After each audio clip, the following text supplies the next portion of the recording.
वरुण। वेद की ऋचाओं में देवराज इंद्र की बड़ी चर्चा है, और उसके बाद जिस देवता का सबसे ज़्यादा चर्चा किया गया है, स्तुति की गई है, वह है वरुण। लोक परंपराओं में वरुण बहुत ज़्यादा पूज्य देवता नहीं है। जिस तरह से शंकर, राम और कृष्ण की चर्चा होती है, पूजा की जाती है, मंदिर बनाए जाते हैं, वरुण का वो स्थान नहीं। खैर, लोक परंपरा का एक अलग महत्व है और वेद का एक अलग महत्व है। वरुण क्या है? आपकी स्मृति में जो दर्ज है, उस स्मृति के आधार पर आप स्मृति, मन और बुद्धि का काम करते हैं। आधार आपका आकाश जब बन जाता है, आकाश द्रव्य के रूप में जब इकट्ठा हो जाता है, तो आकाश पर ही आधारित स्मृतियां आती हैं, मन आता है और बुद्धि का इस्तेमाल होता है। आधार आकाश बनता है। उस स्थिति का नाम है वरुण। इसलिए वरुण का जो प्रतीक है वह त्रिशूल के आधार पर, नीचे का जो डंडा है वह आकाश का प्रतीक है, और 3 जो फलियां हैं वह स्मृति, मन और बुद्धि का प्रतीक है। वरुण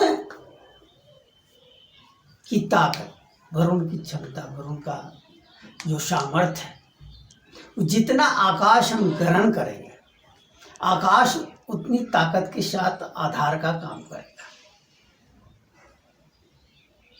जिन लोगों का स्मृति में या द्रव के रूप में कहना ज़्यादा अच्छा लगता है, क्योंकि वह विभिन्न विषयों का संयोग है। भोग का प्रतीक, महत्वाकांक्षा का प्रतीक, संकल्प का प्रतीक, विचार का प्रतीक, स्मृति, मन और बुद्धि, ये सारे जो अनुभूतियां हैं उसका आधार आकाश होता है, उसका नाम वरुण। सिर्फ स्मृति नहीं, जब मनोवृत्ति की चर्चा होती है तब स्मृति, मन और बुद्धि और आधार आकाश, वरुण के रूप। तो वरुण ज़्यादा महत्वपूर्ण है एक साधक के लिए। वरुण का मजबूत होना ज़्यादा महत्वपूर्ण विषय हो जाता है। तो वरुण की जो स्तुति की गई है वह स्वाभाविक है कि दूसरे स्थान पर रहेगा। अंतर्विज्ञान के क्षेत्र में कभी ना अंत होने वाली प्रक्रिया है, कभी भी अंत नहीं होता। हम जितनी गहराई में जाते हैं और गहरा और गहरा और कहना अनंत, इसलिए ईश्वर को अनंत के रूप में भी हम स्वीकार करते हैं, कहते हैं। उसका पर्यायवाची शब्द है अनंत, ईश्वर। तो अलग अलग अनुभूतियों का जो निचोड़ बनता है वह वरुण का शक्ति बन जाता है, वरुण का आधार बन जाता है। वरुण की जो अनुभूति है वह साधक की उसकी ताकत, उसकी क्षमता का बाद में पता चलता है। वह क्या चीज का प्रतीक है? वह जैसे इंद्र वर्षा का प्रतीक है, उसी तरह वरुण जल के प्रतीक है। इंद्र वर्षा के प्रतीक के रूप में इसलिए है कि इंद्रिय अनुभूति से भिन्न जो अनुभूति है वह आकाश है, वही ईश्वर है। और वरुण क्या है? विचार, और विचार स्वाभाविक प्रक्रिया है।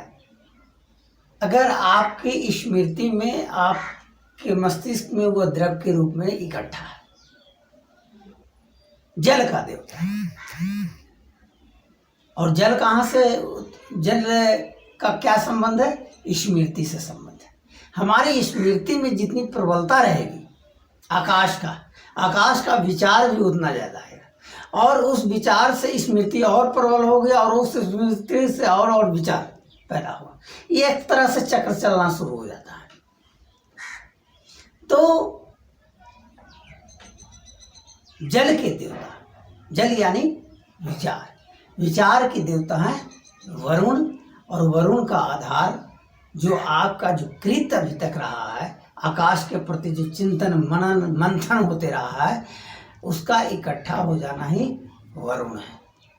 तो इंद्र और वरुण कभी कभी दोनों देवताओं का साथ साथ नाम आता है। इंद्र वर्षा के देवता हैं, इंद्रिय अनुभूति से भिन्न अनुभूति के रूप में हम शून्य को, आकाश को ग्रहण कर रहे हैं, ठीक है। और वही शून्य जिसको इंद्र के रूप में हमने ग्रहण किया, और उसी ग्रहण करने के फलस्वरूप हम जब विचार करते हैं तो वह वरुण हो जाता है। इसलिए इंद्र और वरुण का जो संबंध है वह बहुत गहरे अर्थों में लिया गया है। बार बार उसकी स्थिति की गई है, उसकी महिमा किया गया है, उसके ऋचाओं का निर्माण किया गया है। बल्कि ये दोनों देवता इंद्र और वरुण सर्वाधिक महत्वपूर्ण है, वेद में सर्वाधिक चर्चा किया गया है, सर्वाधिक प्रशंसा किया गया है, सर्वाधिक स्तुति की गई है। इसलिए वरुण को शक्तिशाली अगर बनाना है तो हमें स्मृति हमारी प्रबल होना चाहिए, और जिससे आकाश का विचार, मन और बुद्धि तीनों अव्यक्त होता है। यही वरुण की ताकत है, यही वरुण की क्षमता है, यही वरुण की स्तुति करना है।